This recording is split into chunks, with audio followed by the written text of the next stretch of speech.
اے میرے پیارے اسلامی بھائیوں، اولیاء کرام مقدس ترین ہستیاں ہیں جن پر پہاڑ سلامتی بھیجتے ہیں۔ اولیاء کرام سے وحشی جانور مانوس ہوتے ہیں، اولیاء کرام سے جانور برکت حاصل کرتے ہیں، اولیاء کرام سے درخت بھی قرب پاتے ہیں۔ شیطان اولیاء کرام کے قریب نہیں جاتا۔ اولیاء کرام دنیا کے خزانوں کی طرف آنکھ اٹھا کر بھی نہیں دیکھتے۔ جن پہاڑوں پر اولیاء کرام کے قدم پڑ جاتے ہیں وہ پہاڑ فخر کیا کرتے ہیں۔ اولیاء کرام جب دنیا سے تشریف لے جاتے ہیں تو اہل دنیا ان کی جدائی پر غمگین ہوتے ہیں۔ اولیاء کرام جنت کے محلات میں رہیں گے، اولیاء کرام جنت کے باغات میں سیر کریں گے، اولیاء کرام جنت کی عمدہ سواریوں پر سوار ہوں گے، اولیاء کرام جنت میں اللہ کے کلام کو سنیں گے اور ان کے دیدار سے بھی مشرف ہوں گے۔ اللہ اکبر، یہ مبارک ہستیاں ہیں۔ اے میرے پیارے اسلامی بھائیوں، اسی طرح ایک اور بڑا کمال کا واقعہ حضرت بہلول دانا کا بھی سن لو، کیونکہ ہوا یہ تھا کہ خلیفہ ہارون رشید، ٹھیک ہے، اچھا دیکھیں، اولیاء کرام سے جو فیضان لینا ہے نا، اس کے لیے ایک چیز بڑی ضروری ہے اور وہ ہے یقین۔ اچھا، یہ یقین ہر جگہ ضروری ہے۔ دعا، ہم دعا کرتے ہیں نا، دعا میں بھی یقین ضروری ہے، یاد رکھیں۔ کچھ لوگ دعا کرتے ہیں ان کو یقین نہیں ہوتا، چلو کر لیتے ہیں یار، قبول ہوگی کہ نہیں، ان کی دعا قبول نہیں ہوگی۔ کتابوں میں لکھا کہ جس کے دل میں اللہ پر ہی بھروسہ نہیں ہے اس کی دعا کیا قبول ہوگی۔ بالکل اسی طرح کچھ لوگ وظیفہ لیتے ہیں، تعویذ لیتے ہیں، کہتے ہیں یار فرق تو کوئی نہیں پڑا۔ فرق اس لیے نہیں پڑا کہ تم تعویذ لے کر بھی یہی سوچ رہے تھے پتہ نہیں فائدہ ہوگا کہ نہیں ہوگا، وظیفہ پڑھتے وقت بھی یہ خیال ہوتا ہے کہ پتہ نہیں فائدہ ہوگا کہ نہیں۔ وظیفہ، تعویذ، دعا، واٹ ایور، اگر آپ کو یقین نہیں ہے نا تو اس کا فائدہ نہیں ہوتا۔ بالکل اسی طرح اولیاء کرام سے اگر فیضان چاہیے نا تو پھر یقین کر لو کہ اللہ والے اللہ کی عطا سے جب نگاہ اٹھاتے ہیں تو تقدیر بدل دیتے ہیں۔ اب زبیدہ خاتون کون تھی؟ زبیدہ خاتون جو ہے وہ ہارون رشید کی زوجہ تھی، خلیفہ وقت کی زوجہ تھی، آج کے زمانے کی ملکہ سمجھ لیں۔ اپنی کنیزوں کے ساتھ کہیں جا رہی تھی۔ وہ دور تھا جس میں بہلول دانا رحمۃ اللہ تعالی علیہ بھی موجود تھے۔ اچھا، بہلول دانا، یہ بہلول جو لفظ ہے نا، اس کا ایک معنی جو ہے مجنون کے ہیں، دیوانے کے ہیں، اس لیے ان کے بہلول کے نام کے ساتھ دانا لگایا جاتا ہے کہ دانا کہتے ہیں عقل مند کو۔ اچھا، آپ بڑی کمال کے بزرگ تھے، اپنے انداز میں رہتے تھے، تو جو زبیدہ خاتون ہیں وہ دیکھا کہ بہلول دانا کچھ زمین پر بنا رہے ہیں نا، مٹی سے کچھ بنا رہے ہیں، تو پوچھا کہ بہلول کیا بنا رہے ہو؟ کہ جنت کا محل بنا رہا ہوں۔ زبیدہ خاتون نے سوال کیا کیا جنت کا یہ محل مجھے فروخت کریں گے، مجھے بیچیں گے؟ ارشاد فرمایا ضرور بیچوں گا۔ زبیدہ خاتون نے کہا حضور پھر اس کی قیمت کیا ہے؟ تو کہا 1 درہم۔ اب 1 درہم کی کوئی ویلیو نہیں، ویسے ہی وہ ملکہ ہے۔ ان کو یقین تھا یہ اللہ کے ولی ہیں، 1 درہم نکال کے دے دیا۔ حضرت بہلول دانا نے ایک لکڑی اٹھائی اور ایک چھوٹے سے گھر کے گرد جو مٹی سے بنا ہوا تھا لکیر کھینچی اور کہا کہ میں نے جنت کا یہ محل 1 درہم کے بدلے زبیدہ خاتون کے ہاتھوں بیچ دیا ہے۔ یہ سنتے ہی زبیدہ خاتون تو بہت خوش ہوئی۔ اب گھر آ گئیں، رات آپ لیٹ گئیں اور ابھی تہجد وغیرہ پڑھنے کے بعد جیسے ہی لیٹی تھی عبادت کرنے کے بعد تو آپ کے شوہر آ گئے اور آپ کو جگایا اور کہا کہ بڑا عجیب معاملہ ہوا آج میرے ساتھ۔ کہا کیا معاملہ ہوا؟ کہا جب میں آج نماز تہجد ادا کرنے کے بعد لیٹا ہوں تو مجھے خواب میں نے دیکھا کہ میں جنت کے باغات کی سیر کر رہا ہوں۔ سیر کرتے کرتے میں نے ایک محل دیکھا جس کے باہر تمہارا نام لکھا ہوا تھا، زبیدہ خاتون لکھا ہوا تھا۔ تو ہارون رشید کہتے ہیں میں اندر جانے لگا، مجھے روک دیا گیا۔ کہا یہ میری زوجہ ہی ہیں۔ کہا نہیں، یہ محل ان کا ہے، تم نہیں جا سکتے۔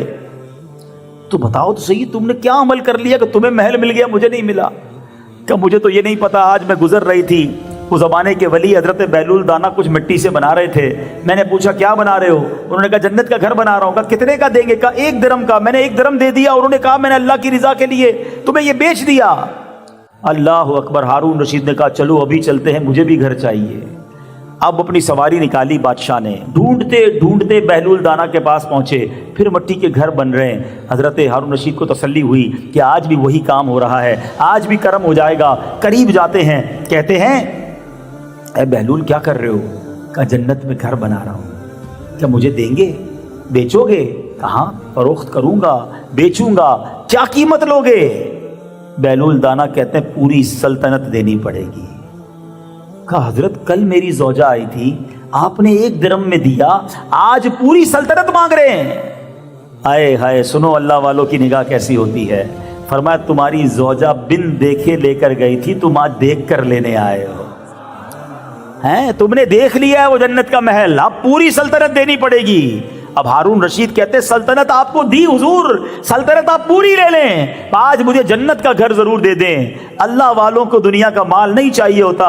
بہلول دانا کہتے میں نے سلطنت کا کیا کرنا ہے، سلطنت بھی تمہیں دی اور جنت کا گھر بھی تمہیں دے دیا۔ نگاہ ولی میں وہ تاثیر دیکھی، بدلتی ہزاروں کی تقدیر دیکھی۔ زبیدہ خاتون کو کیوں ملا؟ یقین تھا کہ یہ اللہ کے نیک بندے ہیں، یہ ولی ہیں، ان کی زبان سے نکل گیا تو رب پورا فرما دے گا۔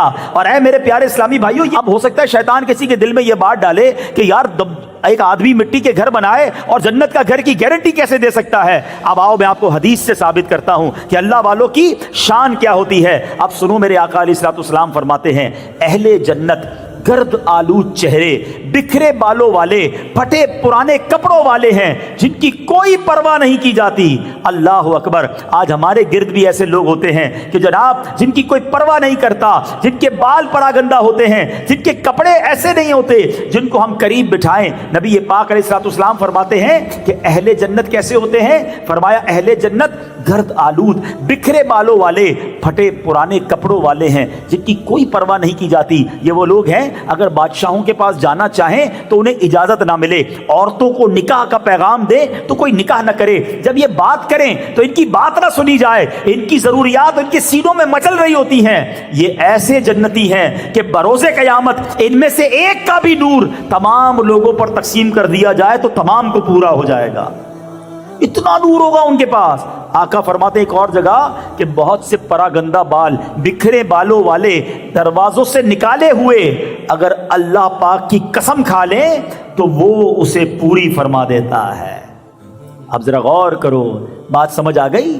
زبان سے نکل گیا نا، اللہ کی بارگاہ میں قسم اٹھا لی۔ بہلول دانا نے کیا کہا؟ میں نے یہ گھر دیا، ارے اللہ نے وہ بات پوری کر دی۔ تو حدیث سے ثابت ہے کہ کچھ لوگ اس لیول پر پہنچ جاتے ہیں۔ اب یہاں سیکھنے کا کیا ہے؟ دو باتیں۔ اب جب یہ بکھرے بالوں والوں کی بات کرتا ہوں نا، پھٹے پرانے کپڑے، تو آج کل ایک اور طبقہ نکلا ہوا ہے جو پرانے میلے کپڑے پہنے گا، وہ لمبے لمبے بال ہوں گے، انگلیاں کم اور انگوٹھیاں زیادہ، گلا ایک اور مالائیں بہت ساری، اور بنا ہوا ہے بابا، اور ہمارے لوگ جناب اس کے آگے پیچھے گھوم رہے کہ بابا کوئی نمبر بتا دو بانڈ کا۔ اللہ کے بندوں، اگر کوئی جینے کی تمنا ہے تو پہچان پیدا کر۔ پہلے ایک بات سمجھ لیجئے، اللہ کا کوئی ولی فاسق نہیں ہو سکتا۔ ہاں، یہ شریعت کا قانون یاد کر لو، اللہ اسے ہی ولی بناتا ہے جو متقی ہوتا ہے، شریعت پر عمل کرنے والا ہوتا ہے۔ کوئی گناہگار فاسق اللہ کا، دیکھیے ولی ہوتا کیا ہے، پہلے یہ سمجھو، ولی اللہ کا دوست ہوتا ہے۔ کیا اللہ اپنی نافرمانی کرنے والے کو دوست بنائے گا؟ اللہ متقی، پرہیزگار، عبادت گزار کو اپنا ولی بناتا ہے۔ تو لوگ کہتے ہیں بھائی ہمارے پیر صاحب ایسے، بابا نماز ادھر نہیں پڑھتے، مدینے میں پڑھتے ہیں، صبح فجر کی نماز مدینے میں پڑھتے ہیں، ظہر بغداد میں پڑھتے ہیں۔ تو ان کو بولو دوپہر کا کھانا بھی ادھر کھایا کریں نا، کھانا تو ہمارے سامنے کھا رہے ہوتے ہیں۔ تو اب پاگل ہیں لوگ، ان کے پیچھے گھوم رہے ہوتے ہیں۔ تو یہ حدیث کا کوئی قطعی یہ معنی نہیں ہے کہ جناب جس کے کپڑے میلے تو جناب لمبے بال اور ناخن بڑے ہوئے اور شریعت پر عمل نہیں اور اس کے پیچھے گھوم رہے، نہیں۔ اس سے مراد یہ کہ وہ عام طرح کے لوگ ہوں گے۔ ہمیں دیکھیں کوئی جبہ کبا ضروری نہیں ہے ولایت کے لیے۔ اور اس حدیث سے ایک اور بات سمجھنی ہے کہ ہمیں ہر بندے سے محبت سے بات کرنی ہے۔